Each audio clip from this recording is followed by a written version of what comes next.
Hi everyone. सो इस video में हम यहाँ पर बात करने वाले हैं शैडो एफएक्स के टेस्ट के बारे में। मैंने इसके ऊपर वीडियो क्रिएट करी थी। आप लोगों ने बोला था कि हाँ भैया आप लोग इसकी वीडियो बना देना और सब कुछ बता देना कि आपका एक्सपीरियंस कैसा रहा टेस्ट का, बिकॉज ये टेस्ट इंपॉर्टेंट है शैडो एफएक्स का और हम लोग भी इसका टेस्ट देंगे। तो सबसे पहले देखो, मैं आपको सब सब सब चीज़ें बताऊंगा मेरा एक्सपीरियंस कैसा रहा। तो देखो, सबसे पहले शैडो एफएक्स कंपनी जो है, इसका जो टेस्ट है ये यहाँ पर लाइव है। अगर आप चाहो तो इसमें जो टेस्ट है, इस टेस्ट को आप लोग यहाँ पर अटेम्प्ट कर सकते हो। ठीक है, टेस्ट को आप लोग यहाँ पर अटेम्प्ट कर सकते हो। ठीक है, अब अगर आप लोग इस टेस्ट को अटेम्प्ट यहाँ पर करोगे तो अटेम्प्ट करने के लिए, जैसा कि मैंने आपको बताया ही है, इसकी वीडियो मैंने ऑलरेडी अपलोड करी हुई है, जाके आप चेकआउट कर सकते हो। तो ये कि आपकी डायरेक्ट टेस्ट अपॉर्चुनिटी है। ठीक है, ये आपकी डायरेक्ट टेस्ट हायरिंग अपॉर्चुनिटी यहाँ पर ये आपकी रहने वाली है। ठीक है, अब इसके लिए यहाँ पर सबसे पहले आप लोगों का जो टेस्ट है वो कैसा रहा, मेरा एक्सपीरियंस कैसा रहा, वो मैं आपको बताता हूँ।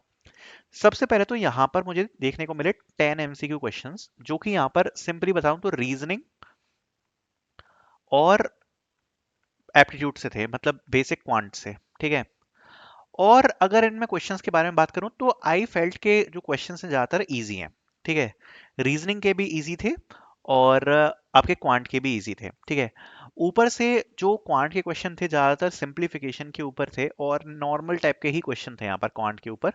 रीजनिंग के क्वेश्चन में जैसे कुछ क्वेश्चन जो थे वो सिटिंग अरेंजमेंट से भी थे। ठीक है, सिटिंग अरेंजमेंट से भी कुछ क्वेश्चंस थे और बेसिक जो आपका स्टेटमेंट कंक्लूजन रहता है उस टाइप के, और जो स्टेटमेंट अजम्पशन रहता है उस टाइप के जो क्वेश्चंस थे वो भी हमें देखने को मिले। और क्वांट से भी क्वेश्चन देखने को मिले जो कि सिंप्लीफिकेशन से थे। ठीक है, तो अगर देखो ऊपर से अगर आप लोग मेरे अर्जुन सीरीज अगर आपने ले रखी है तो आपको बहुत ही ज्यादा इजी लगने वाला है, ये तो मैं आपको गारंटी दे सकता हूँ। अर्जुन सीरीज का लिंक भी आपको डिस्क्रिप्शन में मिल जाएगा, सारी कंपनीज के प्रिपरेशन के लिए वो। अगर आपने उससे प्रैक्टिस कर रखी है तो आपको बहुत अल्ट्रा इजी लगेगा ये। ठीक है, ये वाला सेक्शन बाकी आपकी प्रिपरेशन के ऊपर डिपेंड करता है आपकी आपकी कैसे प्रिपरेशन है। जैसे मुझे तो इजी लगा ये वाला। ठीक है, तो इसमें आपके जो 10 क्वेश्चंस होंगे तो 10 क्वेश्चन जैसा मैंने आपको बताया मोस्टली आपके आपके क्वांट से होंगे और आपके रीजनिंग से होंगे। ठीक है, इसके बाद मतलब आपके कुछ क्वेश्चंस हैं, 10 क्वेश्चन हैं जो कि टेक्निकल एनालिटिकल से है। ठीक है, अब टेक्निकल एनालिटिकल में जो ज्यादातर क्वेश्चन है ना, वो यहाँ पर जो मुझे देखने को मिले थे वो देखने को मिले एसक्यूएल के। ठीक है, एक्सेल से कुछ क्वेश्चन है। ठीक है, और साथ साथ में बिल्कुल जो अपन की पाइथन की बिल्कुल बेसिक से सिंटेक्स होते हैं एनालिटिकल के। ठीक है, पाइथन के जो बेसिक एनालिटिकल के जो सिंटेक्स होते हैं और जो बेसिक चीजें हम करते हैं ना किसी डेटा एनालिसिस में, तो वो जो चीजें होती हैं उसके कोई क्वेश्चन थे। बट जो एसक्यूएल के सिंटेक्स थे वो छोटे छोटे सिंटेक्स थे। जैसे कि आपने देखा होगा कि जैसे सपोज हमारे पास कोई टेक्स्ट होता है या स्ट्रिंग होता है, तो उसके रिलेटेड भी काफी सारे फंक्शंस होते हैं एसक्यूएल में, तो वो सब भी एक बार अच्छे से देख लेना। तो एसक्यूएल से, एक्सेल से, पाइथन के जो बेसिक एनालिटिकल होते हैं उन सबसे मिला के यहाँ पर 10 एमसीयू क्वेश्चन हमें देखने को मिले उसमें। ठीक है, इसके बाद एक कोडिंग क्वेश्चन। ठीक है, अब कोडिंग क्वेश्चन के बारे में बात कर लूं तो देखो, मैं I तो feel कि it was a easy question only, but it is of easy medium level. Okay, easy medium level, leet code का आप मीडियम लेवल पकड़ सकते हो। ठीक है, लीड कोड मीडियम लेवल का क्वेश्चन है और जो क्वेश्चन है वो आपका हो जाएगा बेसिकली अगर आपको रिकर्जन वगैरह अच्छे से आता है। ठीक है, रिकर्जन वगैरह अगर आपको अच्छे से आता है, परमिटेशन कॉम्बिनेशन अगर आपको आते हैं ना, ये सब टॉपिक एक बार देख लेना, परमिटेशन कॉम्बिनेशन वगैरह, रिकर्जन वगैरह, ये सब अगर आपको आता है तो आप इजीली यहाँ पर कर पाओगे सब चीज़ों को। ठीक है, तो बेसिकली आपका रिकर्जन, परमिटेशन कॉम्बिनेशन, ये सब जो चीज़ें होती हैं लीड कोड के मीडियम लेवल का क्वेश्चन है, आप इजीली कर पाओगे। सही है।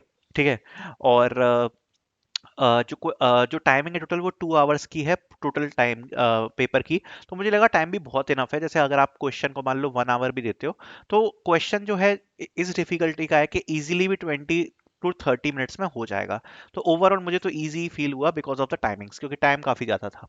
ठीक है, उसके बाद एक एसक्यूएल का बड़ा क्वेश्चन है क्वेरी वाला। ठीक है, एक क्वेरी का क्वेश्चन है बड़ा, जिसमें 2-3 टेबल्स वगैरह दी होंगी और आपको आउटपुट बताना होगा और आउटपुट दिया होगा। ठीक है, तो आपको आउटपुट के लिए यहाँ पर क्वेरी लिखनी होगी। ठीक है, तो एक इसका क्वेश्चन होगा।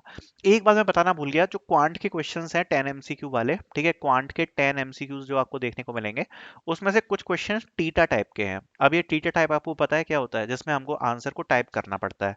बेसिकली आपको 4 एमसीक्यू के जो ऑप्शन है वो नहीं मिलते, आपको एक इक्वेशन दी है सपोज, और उस इक्वेशन को सॉल्व करके जो भी आंसर आंसर आ रहा है वो आपको करना है।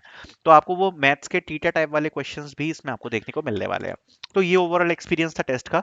बाकी I think test was easy only. अगर आपको मैथ्स और रीजनिंग की थोड़ी बहुत ठीक ठाक प्रैक्टिस है तो आप कर पाओगे, ज़्यादा डिफिकल्ट नहीं है। एसक्यूएल का सिंटेक्स थोड़े से बारीक है ये बोलूंगा मैं। कोडिंग अगर मीडियम लेवल का क्वेश्चन है, टाइम काफ़ी ज़्यादा है तो इजीली हो जाएगा। तो ये मेरा एक्सपीरियंस रहा। बाकी आप लोगों ने टेस्ट दिया कि नहीं, आप लोग भी बता सकते हो। Thank you so much for watching.